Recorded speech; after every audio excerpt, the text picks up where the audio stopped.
died. Did Hans Scrivener die? At 8 years. It died right before It would die at 8 years. and then Reed Screeches.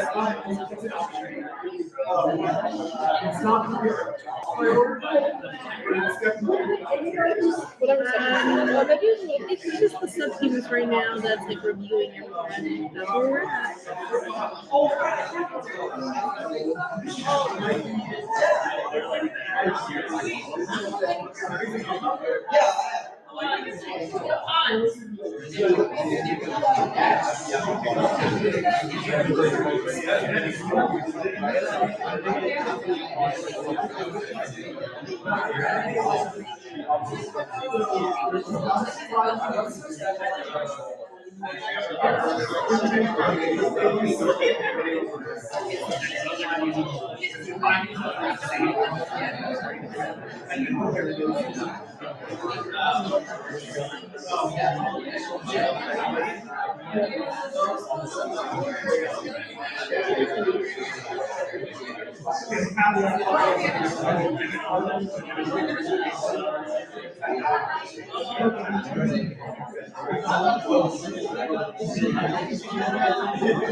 Nothing could have saved us from awesome. No, you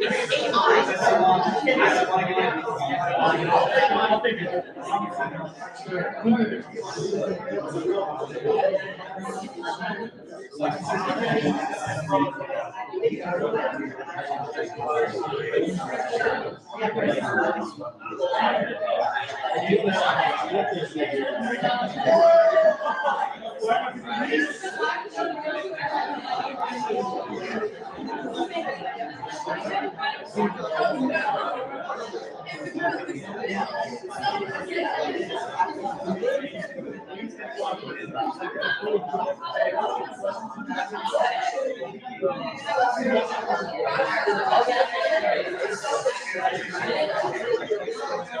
I'll head it for if I need to. Or like, Yeah, you can do whatever you need.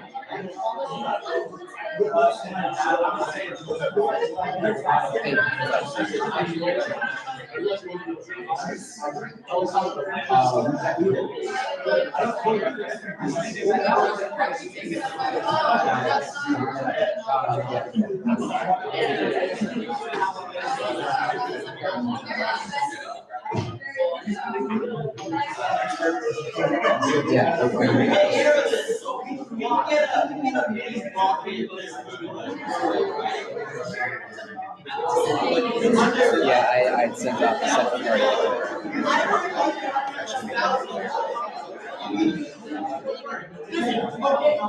Okay. Did everything go well with the friends?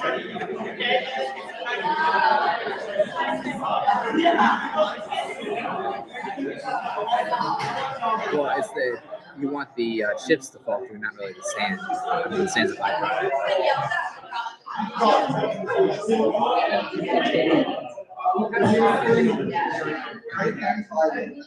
Okay, but it's able to mine it though. Awesome. Okay. Did you take any like video?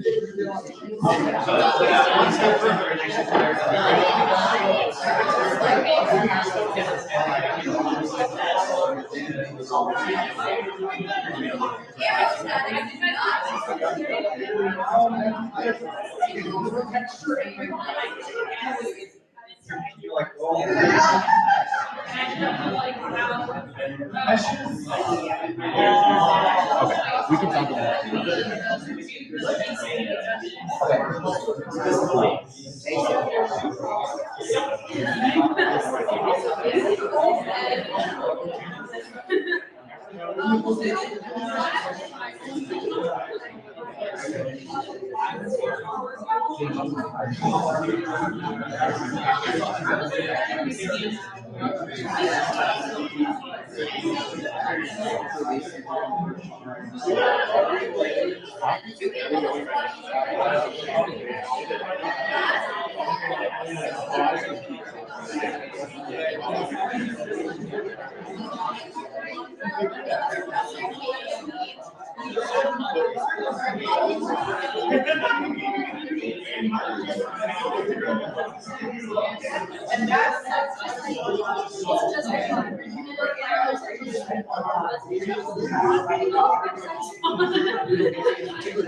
It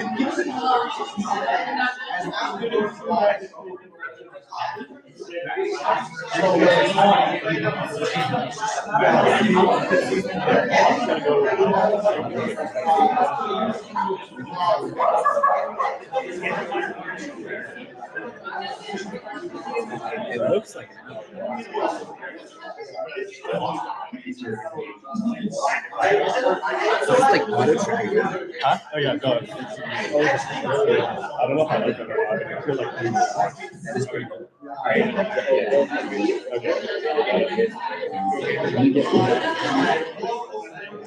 All right, everybody, we're gonna come back together. Okay, so we're gonna start going through each sub-team. So each sub-team is gonna go over the key takeaways that they got, including what the biggest issues were. Hold on, let's all focus up here. Thank you. Project. Okay, so we're gonna start going through sub-team by sub-team. You guys are gonna go over the key takeaways you got, including any parts that went really well and any parts that you wanna improve on. And then we're also going to open up to all the other sub teams to pitch in on bringing new ideas into what they could improve on. Obviously, you can go into more detail, maybe like not during the discussion, but we're going to try getting through as much as we can. So we can start with excavation over here. Okay, so key takeaways we had was that we think our design process last year was pretty good overall. Obviously, there's a lot of things to improve on the actual excavation system, and we're obviously looking at all those different things. But looking at the year as a whole, some of the key things that we want to improve on outside of just making the design better is we think that our integration with the other sub-teams can be greatly improved. For instance, the integration between excavation and deposition wasn't thought through too well last year, and it led to a lot of material being lost between the excavation and deposition integration portion. I think when we were running the robot, we were losing anywhere from a third to half the material we were mining, which is obviously a massive issue when it came to our actual speed of mining and our cycles. I think there's also smaller things with integration with software and drivetrain that we can also improve on. So that was a massive thing that we were thinking about. And a big takeaway is just improving our integration and keeping that in mind for the entire year. I think another thing that we brought up was having better root cause analysis of the problems that we have, because there was a lot of things last year and a lot of problems came up where we just identified the problem and tried to kind of patch rather than finding the cause and trying to fix it. This isn't on our system specifically, but I know with the drivetrain, they had an issue with their chain, pushing the wheels, and the entire time we were trying to roll the drivetrain rather than just trying to patch it by inserting new master links. We realized there was a fastener that was running in the system. I'm not the person to speak to that because I'm not on drivetrain, but that's just an example that comes to mind of the root cause analysis. Drivetrain based, you don't have more. That was a wilderness meeting. That was. Yeah, and I didn't mean it like rudely, but genuinely, like in the engineering world, when you're in like corporate, when something fails on a machine, they have whole teams of people that identify and write whole reports on like why did this fail? It's a really big deal. And I feel like as a team, we shouldn't, we have the means to buy new parts, but we should really, really look into why did this fail and identify it versus the quick fix, because later it will bite you in the butt. So I just think it's a good professional practice to have. This also does apply directly to excavation. Like I designed the change engineer for the robot last year for the excavation system, and the change engineer had a lot of issues. We ended up increasing the size of the screw by it went from like an 1/8 inch to like a half by the end of it, because we kept bending the screw significantly. So there's a whole bunch of issues that rather than trying to try to find a quick fix, we should try to find the root of the problem and then fix it at the root rather than applying patch. That's all I have. Any other questions or comments? I think one thing to improve is linear actuators. Yes. That fall under, in my mind, the design of the robot, but things like linear actuators, and just trying to figure out a better volume throughput for this tier 2 robot, are things on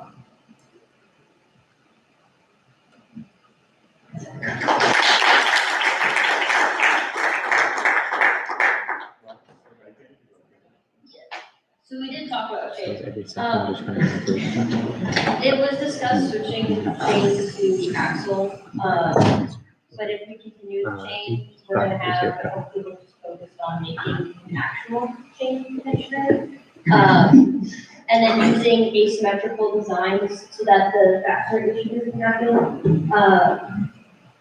We discussed suspension so that if we hit a rock or bit, it's easier for the robot to get out. We also talked about making tiny improvements to the wheels. Nothing major, just small things like when we added the screws to the end of the wheels, there's a big style like that again. So not like a whole revamp of the design.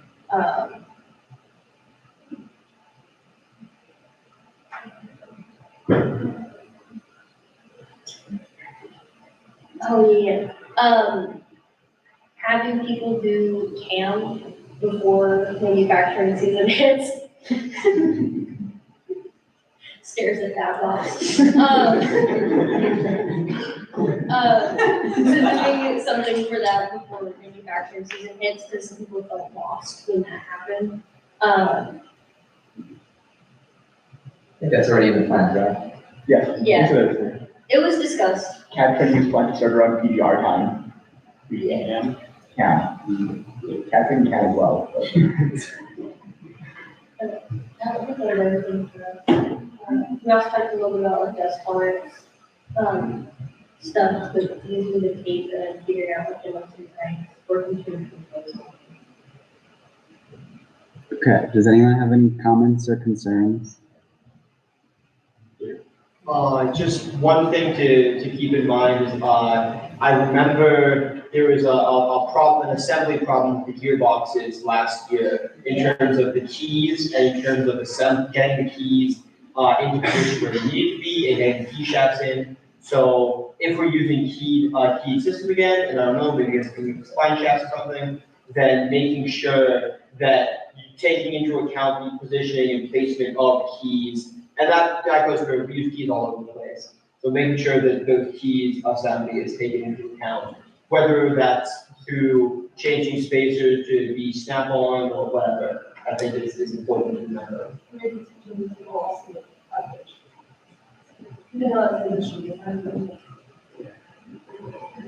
Oh, like on that? Yeah. I think in previous years, the assembly, like how easy it is to assemble drivetrains has been pretty good, except for the gearboxes.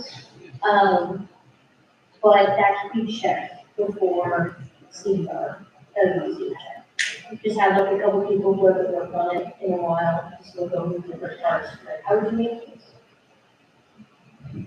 Part of that, this may be a suggestion for all mechanical people is, like, if there's any like particular side assembly that you think is going to be difficult to assemble, you could 3D print a mini version of it and try to assemble it and see how it goes.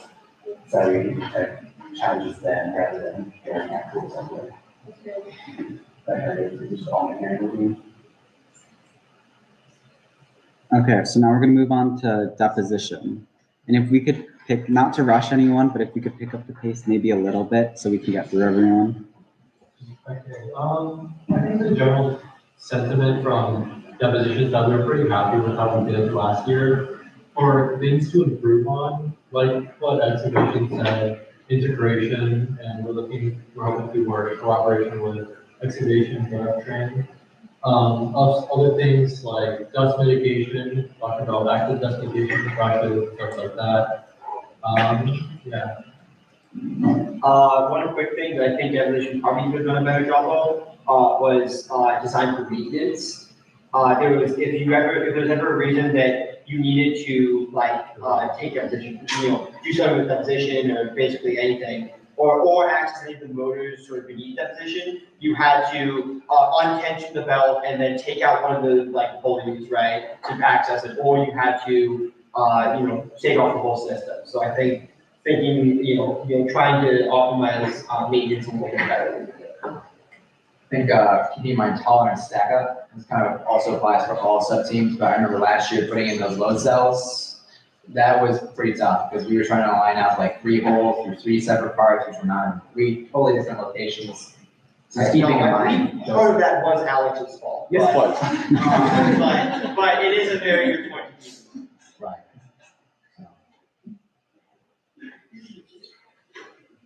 Okay, so software. Main thing is not getting beached on a rock. Some things that we're trying to basically goals. I mean, this time we're probably gonna. I mean, we basically switched our entire architecture from working on ROS to ROS 2, which basically means that we can have faster processing. We can use more GPU processing to do image stuff faster and do machine learning stuff. And then hopefully we're also planning on adding in some facility for flat rock detection, like something that says there's an imminent danger to the robot that we're about to run into an obstacle. So stop, pause for a second, do your planning, figure out where you need to go, and then do that instead of just keeping going until you figure out what the next move is. So something like that is also something that we are planning on doing, and then beyond that, general improvements for year. Yes, so that's another thing we're interested in. The depth cameras can be a bit hard, like they aren't the most accurate because they are trying to just look at an image and determine where the same point is across 2 different images to determine how far that is, and that can be inaccurate in some cases, whereas LiDAR is just measuring the speed of light, so it's going to be more accurate. Just measure the speed of light, that's all it's doing. But yeah, it's going to be more accurate. So that's something we're looking for. And we're also looking into getting a new computer on our robot to run that faster and more. One thing I can say, so that's assuming everything doesn't go right, having like a strategy for the competition where you get as many points as possible, even in the case where something doesn't go right. I think this is something you could work with systems on. And then also integrating with, say, like the drivetrain. If everything went wrong in drivetrain safety by running, just not getting on top of the rock, I guess that's the. Yeah, I mean, something that's along that lines, so we're planning on switching behavior. The way that we decided what to do last year was basically a linear process where we started by doing one thing and we went to the next thing along. And we're thinking about switching to like a state model where we're in some state and then there's some way to escape to go to the next state, or there's an error that happens, we go to an error state and we go in basically a more complex map that would allow us to have more responses to possible errors autonomously without having to take manual control and ideally keep running as much as we can without control. And speaking of integration and trying to avoid being beached on rocks, I think it would be good for specific drivetrain, but all the systems this year to remember to try to do, I think it'd be good to do our best to make the bottom of the robot just a flat sheet as much as possible. Because I think part of the problem with the rock is that it was sort of getting lodged up between motors and the chassis and whatever. So if the entire sort of bottom plane of the robot was one contiguous plane, right? It's much harder to balance on a plane, so it'd be easier for the robot to slide off. About the plane, there was a judge and he did talk about that, and he said that he's seen teams where they have a plane that didn't work. So looking at like specific shapes that make it so hard to use, like something like the arm moved to like moves towards the outside of the robot naturally, something like that. I'd say I remember him talking about that as so like rather than having a chain guards and square having to mount on the bottom, it's more like it can just slips off instead of moving. One other thing, Yeah, just off the benefit also for everyone else is I think we have we just got some big rocks for the summer. I think we need to go and do a lot more testing with both. Are there any situations, are there any patterns of rocks where, like last time we basically turned into the rock we never saw before. It was hidden right up until we saw it. So are there any patterns of rocks that can do that to us, and what do we do in those situations? And also, what happens if we drive over a rock directly? Can it get stuck, and what happens? And is there a way to get out of it? What are our options basically? Yeah. And then another thing that we had was that we didn't know what was happening in machine control. We noticed the robot was stuck and it wasn't moving and we didn't know why. And we didn't know that the robot was essentially removing all the material near it, and it probably, when we were still working autonomously, and it probably wouldn't be able to. And that caused us to not have any material for us to be able to manually get it out with in the area surrounding our wheels. So we're also looking at another situational awareness camera that we have that is far away from our robot and therefore can see it better, that will allow us to use it rather than not using the camera. So we can see what's happening more quickly respond if we need to. Okay, we're gonna have to move on to P&H now for timing. Okay, so key takeaways. I'm glad it was last semester. But some non-technical changes we'd like to make is better organization and documentation, not just for our purposes, but also for the purposes of other sub-teams, so that we can integrate better with them a little bit more, so that ideally they can look at our documentation and have a better sense of what we're doing, so that there's better communication.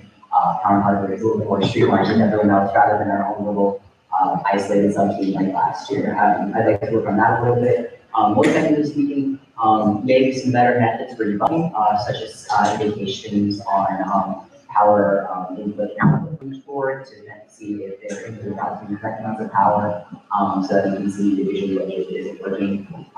And there's also potentially making that protection board that actually goes in it for competition time rather than having to take it out like last year.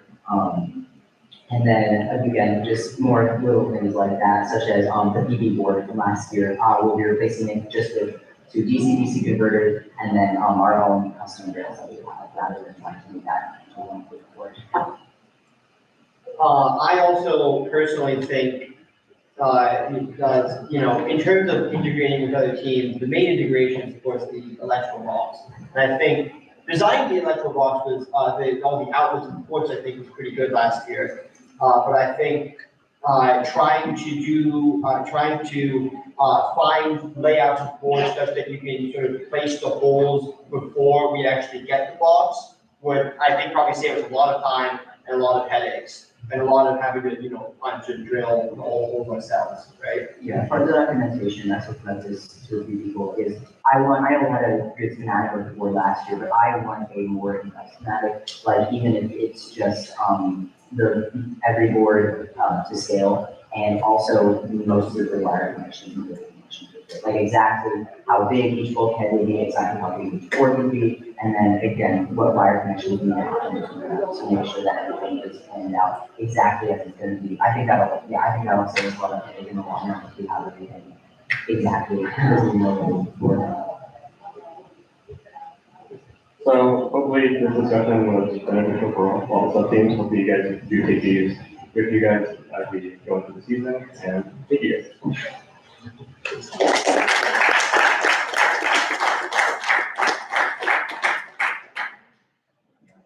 All right. With that, I'm going to end the live stream here, and then I have a few closing announcements. So for those who were on the live stream, thank you for tuning in. This will be uploaded on YouTube afterwards for anyone to go back and rewatch. But yeah, thank you. And this is the end of the Year in Review ReviewGate live stream.